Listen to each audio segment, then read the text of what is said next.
Hi friends, അങ്ങനെ Midland റീജിയനിലെ ഈ പ്രാവശ്യത്തെ ആദ്യത്തെ സ്നോഫോൾ, നല്ലൊരു സ്നോഫോൾ. നമ്മൾ കഴിഞ്ഞ ദിവസം കണ്ട വീഡിയോയിൽ ചെറിയ രീതിയിലല്ലേ ഉള്ളൂ, നല്ലൊരു സ്നോഫോൾ വന്നിട്ടുണ്ട്. അതാണ് ഇന്ന് കാണുന്നത്. നിങ്ങൾക്ക് കാണാം, നടി ചുറ്റും കണ്ടാൽ ഈ വൈറ്റ് കിടക്കുന്നത് മൊത്തം സ്നോ ആണ്. എല്ലാ വീടുകളുടെ മുകളിലും പാർക്കിലും റോഡിലും എല്ലാ ഭാഗത്തും ഇങ്ങനെ സ്നോ വന്ന് കിടക്കുകയാണ്. ഇവർക്ക് സത്യം പറഞ്ഞു കഴിഞ്ഞാൽ നമ്മുടെ നാട്ടിൽ മഴ വരുന്ന പോലെയാണ്. ഇവർക്ക് സ്നോ ഭയങ്കര ബുദ്ധിമുട്ടാണെങ്കിൽ പോലും ഒരു വൈറ്റ് കംപ്ലീറ്റ് ഒരു സ്നോ വന്നില്ലെങ്കിൽ ഒരു ഭയങ്കര ബുദ്ധിമുട്ട് പോലെയാണ് ഇവർക്ക്. എപ്പോഴും പറയും ഈ പ്രാവശ്യത്തെ ക്രിസ്മസ് വൈറ്റ് ക്രിസ്മസ് ആണോ അല്ലെങ്കിൽ ന്യൂ ഇയർ വൈറ്റ് ആണോ എന്നിങ്ങനെ ചോദിച്ചുകൊണ്ടിരിക്കും. ഇത് കണ്ട നമ്മൾ കണ്ട ഗ്രീൻ കളറിലെ ലോൺ മൊത്തം വൈറ്റായി, ഫുള്ള് വൈറ്റ് മഞ്ഞിങ്ങനെ പൊതഞ്ഞ് കിടക്കുവാണ്. വീടുകളുടെ റൂഫിലും എല്ലാം മഞ്ഞ് വീണിട്ട് വൈറ്റ് കളറിലാണ്. ഇപ്പോൾ കുറച്ച് വെയിൽ വന്നതുകൊണ്ട് ഇത് കുറച്ച് പോയിട്ടുണ്ട്.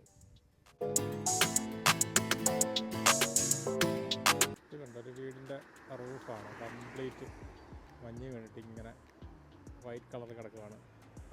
രണ്ട് ഈ വഴിയുണ്ട്. ഈ വഴി നമ്മളെപ്പോഴും നടക്കാൻ വരുന്നൊരു വഴിയാണ്. നോക്കിക്കേ, ഈ വഴിക്ക് ഓരോ സമയത്ത് ഓരോ മൂഡാണ്. സ്പ്രിങ്ങിൽ ഇത് നിറച്ച് പൂക്കളായിരിക്കും. ഓട്ടം സീസൺ ആകുമ്പോൾ ഇത് മൊത്തം യെല്ലോ ഓറഞ്ച് കളറിലെ ഇലകൾ ഇങ്ങനെ കൊഴിയാൻ നിൽക്കും. വിൻ്ററിൽ ഇതുപോലെ ഇങ്ങനെ വിൻ്റർ സ്റ്റാർട്ട് ചെയ്യുമ്പോഴത്തേക്ക് ഇത് ഫുള്ള് ഇലകളെല്ലാം കൊഴിഞ്ഞ് മരം ഇങ്ങനെ നിൽക്കും. അപ്പോൾ വിൻ്റർ മഞ്ഞ് വീഴുമ്പോൾ ഇത് ഫുള്ള് വൈറ്റ് കളറിൽ ഇങ്ങനെ നിൽക്കും. നമ്മൾ സ്ഥിരമായിട്ട് നടക്കാൻ വരുന്നൊരു വഴിയാണ് ശരിക്കും പറഞ്ഞു കഴിഞ്ഞാൽ.